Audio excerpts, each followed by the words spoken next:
Hey everyone, the name's Eric Dorr, and the four subtypes have long been the trademark that I wanted to add to the Myers-Briggs systems. If the old traditional models were focused on categorizing 16 common behavioral patterns in society, 16 known different ways of being, then the subtypes were meant to be outside of your normal behavior. They were reflections of what a person looks like when they aren't being healthy. The subtypes were meant to show that, well, most of us are not always in that ideal state. Not all of us are using our flow state at its fullest, and that's what it is. A personality type is a flow state. It's how you get energy, how you get motivation, how you get power. That's also in the sense that when you're not using your four letters, your four dominant preferences, then you are starting to respond to other needs. You're starting to have visible effects on your energy, your motivation, and your interest and passion. You'll find that you are starting to run out of steam, but you'll also find that you're getting things that you don't get in a flow. So the subtypes theories dive into what differences happen, what happens, what letters change, how do the letters change. And I believe that there are introverts that are, in a sense, more extroverted than what is considered healthy for this type. And that these introverts will, in average, show a more affective, a more critical, a more negative way of engaging in the world around them. I also believe that intuitives in sensing will seem more overwhelmed and more overstimulated and less receptive to information than a sensor would be in this situation. I would say that a feeler in thinking would appear less motivated and less. They would find that what they do isn't valuable, that it's not important unless anyone else rewards them or compliments them for it. And finally, the judging type in perceiving will feel a loss of control, as if the world is starting to spin beyond what they are able to control and manage, and that they are entering a mode where they feel purely reactive and not able to deal with it.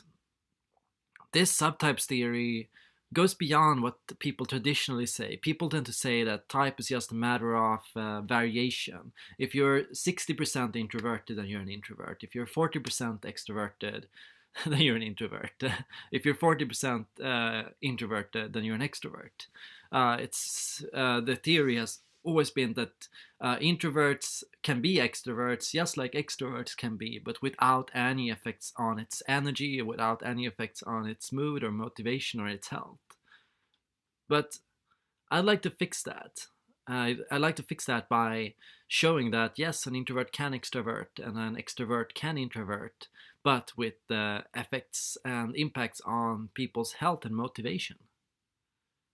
So what you'll want to do is you will want to track down different modes that you can enter through. And I will talk about four key modes that I think we will all be able to recognize.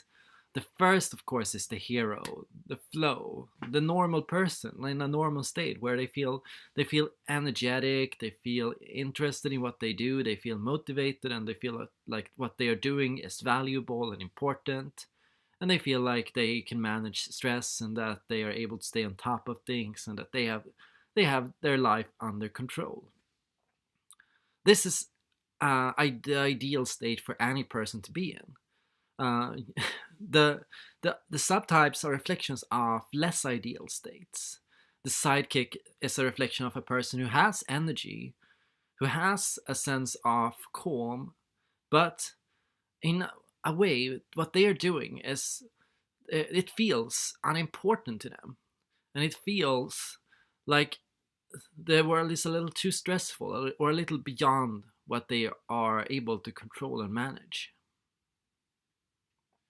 So when you look at the sidekick, you look at somebody who is in a learning state, a person who is in their dominant introverted or extroverted function, who is able to explore the needs of these functions, is able to learn from their mistakes. They're able to change their mind when given new information. An intuitive who is able to use their intuitive function is going to be more responsive to new information, more open to take in information overall, to not feel overwhelmed by information.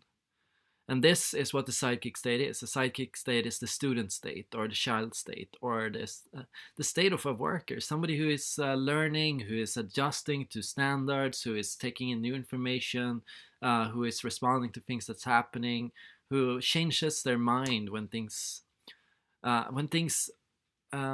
when their old views are proven to be wrong.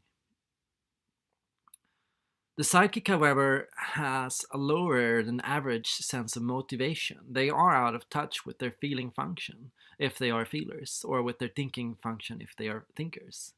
And so, what they're doing, they will do thinking as the feelers will do thinking, but they will find it completely demotivating. They'll feel like what they do is unimportant. And so, the only way you can do this, the only way you can keep on with this, is if you get some form of reward for it, money, uh, title, status, recognition, a pat on the head.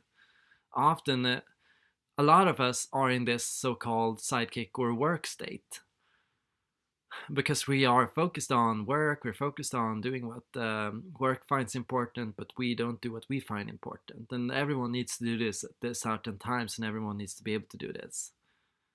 Beyond this, it's the sense that things are a little beyond our control. Often when things are coming from outside, it's for the judger at least, the case that you'll feel a sense that there's too much going on beyond what you are able to do. There's always more to do. There's always more things happening. There's a steady stream of content, and this is often in the workplace. You constantly have new customers to manage, new work to deal with, new things to file. There's always something that demands your attention, keeping you in this sidekick state, but also putting stress on you because there is little room to breathe or to manage or to prioritize. Beyond the sidekick state, there is the mentor state. And this is the opposite of the sidekick state. You can say that you are balancing the sidekick and the mentor within you as two archetypes. That the sidekick, of course, being the childish version of you, the one that wants to have fun, to learn, the one who wants to prove themselves to their boss or to their teacher, the one that is trying to learn and to get work done and to stay on top of things, but who has often low sense of control and low sense of responsibility in the field of work that they are doing. But the mentor represents instead high responsibility, a high sense of what is right, a high sense of what is the good thing to do, a strong sense of what's important, a strong sense of perspective on this is the thing that needs to be done. But no learning mindset. The mentor is a person that isn't trying to learn. They're not trying to take in new information. They don't readily change their views if they are questioned. Often they hold on to old mindsets. They keep on to old beliefs. And they are more interested in teaching other people these beliefs and getting these beliefs spread than in questioning themselves, thinking about things, and going beyond and seeing deeper what is behind what they are thinking. You could say that the mentor is in one way reversed in their introversion and in their intuition or sensing letters. The intuitive introvert, the IN type, resembling more an ES type, the ES type resembling more an IN type. If you reverse the first and the second letter, you get the mentor. You get to see what your type is like in the mentor state. And the mentor, what happens when the introversion letter is reversed is first you begin to become more critical of what's happening around you. You start focusing, and this is also a key mentor quality, focusing on what other people are doing wrong, noticing errors and mistakes, telling people, hey, that's not right, that's not how you do it. And when your intuition or sensing function is unflipped or unbalanced, that's also when you start feeling like there is too much going on. You stop listening, you start tuning out, you start ignoring things. Other people might tell you things, but you go, there's nothing there. Just like in movies when the kids say, look, the adult says, I don't care about that. In a sense, we can all switch between both of these states. And the balance of these two is the hero state, it's flow. It's when we feel unbalanced, for example, when we feel a duty or responsibility towards others as mentors, or when we feel like we need to prove ourselves to somebody or to a teacher or to a boss, and that we need to learn and improve ourselves so that we can reach higher. That's when we're in the sidekick. And it's when you experience total unbalance that you fall into the rival state. The rival state representing your anxious, your stressed self. In many ways, the critical nature of the mentor represents an anxious state in people. People who are experiencing anxiety, people who are experiencing worry, uh, are often more inclined towards the mentor state, while people who are more towards the experience of stress and a loss of control are more likely to be in the sidekick state. But a person who experiences both of these things is a person in the rival state. A person who is experiencing both the sense of lack of control and the sense of anxiety and stress, that is a rival. A person who is in a defensive state, they are focused, everything around them is perceived in a negative way. They are less receptive to new information. They ignore things that are happening that go against their existing beliefs. And they feel like what they do is unimportant and that nobody cares and that it doesn't matter. And they feel that it's beyond stressful, that there is too much going on, more than what they want. That's what happens when all your four letters flip. That's when INFJs start to resemble ESTPs. That's when ENFPs start to resemble ISTJs. The core theory of the subtypes is that you can act like a perceiver as a judging type. You can be in a perceiving environment as a judging type, and you'll experience that this leads to loss of control.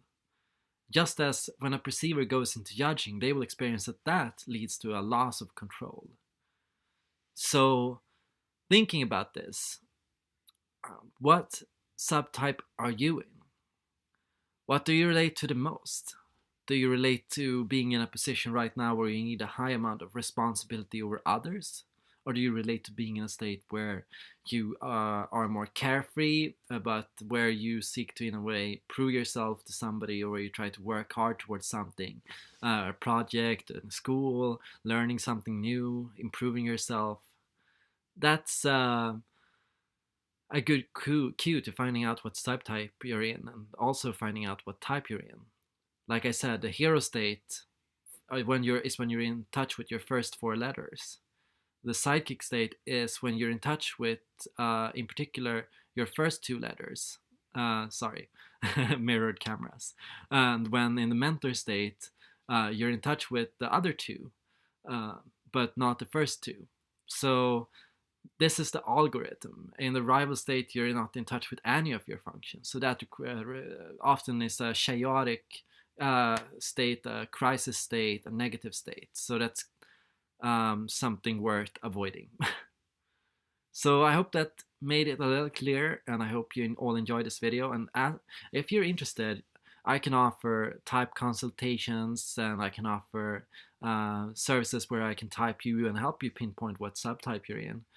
If you do, follow the link down below, and I hope to see you guys in the next video.